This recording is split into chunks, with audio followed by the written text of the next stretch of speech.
Hey everybody, I'm here today to show you and tell you how to do a coin toss properly. This will be a full tutorial, so let's get right into the video.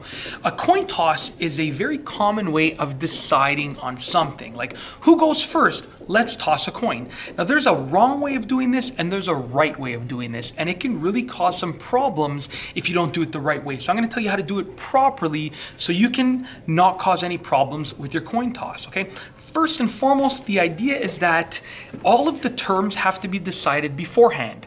You know, the idea of, oh, call it in the air, that doesn't work well. It doesn't go over well because two people can call heads in the air, and then that causes a disaster when the coin lands. Who knows who wins and who loses, okay? Who gets to go first, per se, okay? Who gets to go first? I should have done it with double quotes on both hands. But the idea is very simple. You want to decide who is calling for heads and who's calling for tails before you even toss the coin in the air. Then you need to decide, when is it considered done? Are you catching the coin?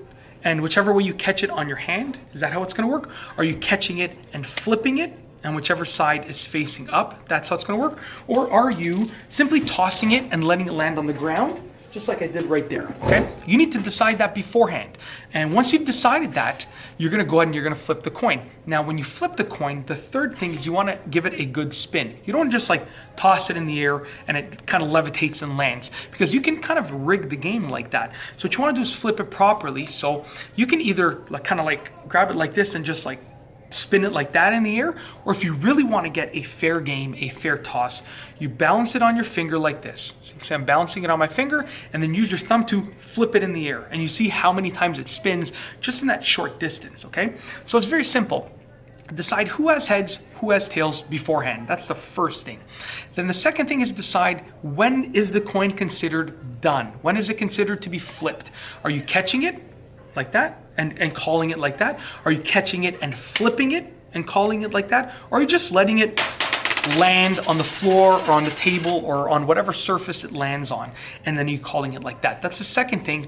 And the third thing is, make sure you get a good solid flip and spin action when you go ahead and you do it. And that's it. Once you've decided on those three things, you can just go ahead and flip your coin and see who wins. If you like this video, please be sure to give it a thumbs up. Let me know what you think down below as a comment, and of course be sure to subscribe for more great videos just like this one. And that's all I have for you today. Thanks for watching.